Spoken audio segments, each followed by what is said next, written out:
नमस्कार।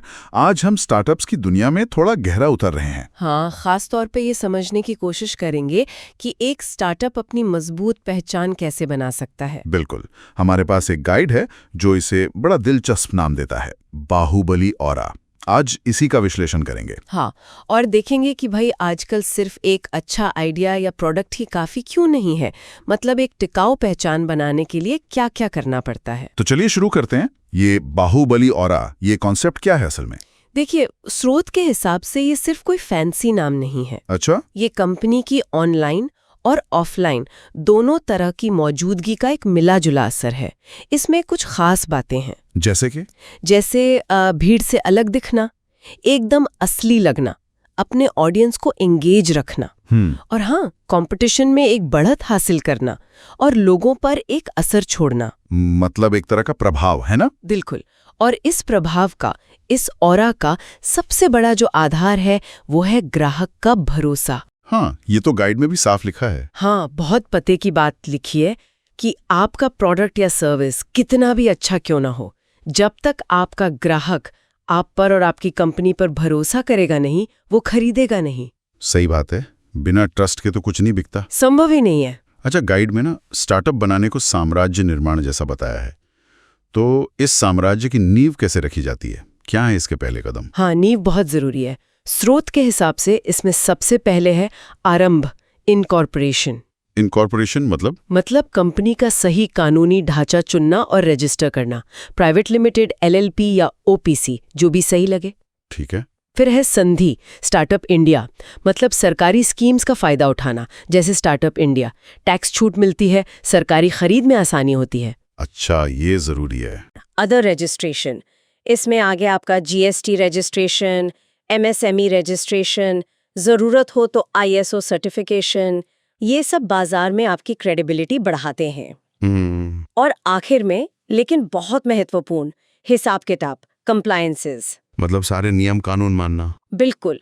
ROC filing हो, tax returns हो, सारे कानूनी और टैक्स नियमों का पालन करना। ये सब मिलकर उस भरोसे की पहली ईंट रखते हैं। तो ये तो हो गई मजबूत नींव, लेकिन साम्राज्य सिर्फ मजबूत नहीं, भव्य भी दिखना चाहिए, है ना? पहचान और पहुंच के लिए गाइड क्या कहता है? हाँ बिल्कुल। नींव के बाद आती है भव्यता, वेब प्रेजेंस। वेबसाइट और ऐप? हाँ, आज के जमाने में एक अच्छी असरदार वेबसाइट या मोबाइल ऐप बहुत जरूरी है। लोग पहले ऑनलाइन ही देखते हैं, वहीं से पहला इंप्रेशन बनता है। सही। फिर आता है विस्तार, सोशल मीडिया ऑप्टिमाइजेशन। मतलब सोशल मीडिया पर एक्टिव रहना, अपनी कहानी बताना, ग्राहकों से जुड़ना। इसके साथ ही अस्त्र शस्त्र, कंटेंट प्रोडक्शन। ऐसा कंटेंट बनाना जो लोगों को खींचे, उनके काम आए, जानकारी दे या मनोरंजन करे। राइट। और इन सब को लोगों तक पहुंचाने के लिए शिखर, सर्च इंजन ऑप्टिमाइजेशन, ताकि गूगल वगैरह पर कोई सर्च करे तो आपकी कंपनी आसानी से मिल जाए। तो ये सारी चीजें मिलकर वो ऑरा बनाती हैं। हाँ, ये उसे एक शक्ल देती हैं, एक पहचान देती हैं। गाइड में सुरक्षा और रणनीति का भी जिक्र है। हाँ। ये अक्सर पीछे छूट जाता है। हाँ, और ये लंबे समय के लिए बहुत बहुत जरूरी है।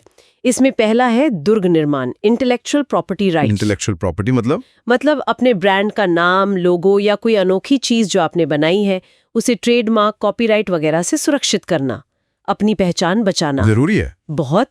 फिर है बचाव, लीगल ड्राफ्टिंग, मतलब मजबूत कानूनी कागजात तैयार रखना, जैसे कॉन्ट्रैक्ट्स, वेबसाइट की प्राइवेसी पॉलिसी, ताकि आगे चलकर कोई झगड़ा ना हो। हाँ, क्लैरिटी रहे। बिल्कुल। और आखिर में प्रशिक्षण, स्टार्टअप कंसल्टिंग, मतलब जरूरत पड़ने पर सही एक्सपर्ट से सलाह लेना, चाहे वो फंडिंग के लिए हो या बिजनेस स्ट्रक्चर के लिए। ये सारे कदम एक तरह से आपके बिजनेस को, आपके साम्राज्य को प्रोटेक्ट करते हैं। एग्जैक्टली, उसे सुरक्षित रखते हैं।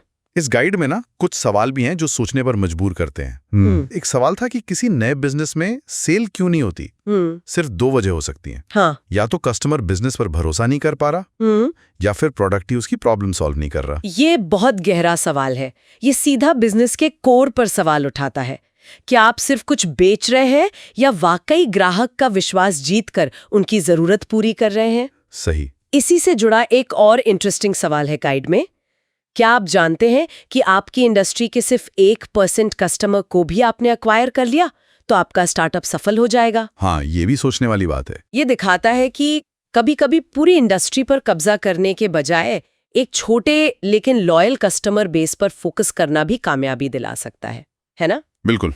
तो अगर हम इस पूरी चर्चा को समेटें तो सार यही है कि स्टार्टअप के लिए वो बाहुबली ऑरा, वो मजबूत पहचान सिर्फ एक अच्छा नाम या लोगो रख लेना नहीं है। नहीं, बिल्कुल नहीं। ये एक पूरी सोची समझी रणनीति है जिसमें कानूनी ढांचे से लेकर ऑनलाइन प्रेजेंस, ग्राहक का भरोसा जीतना, उनकी समस्याएं हल करना, सब कुछ शामिल है। हाँ, एक पूरा इकोसिस्टम है ये। एक व्यवस्थित, एक समग्र नजरिया चाहिए इसके लिए। और अंत में स्रोत एक बहुत ही बुनियादी लेकिन महत्वपूर्ण सवाल छोड़ जाता है। क्या? हर एंटरप्रेन्योर के सोचने के लिए क्या फर्क है केवल पैसा कमाने के लिए काम करने में और लोगों की प्रॉब्लम सॉल्व करके पैसा कमाने में? वाह!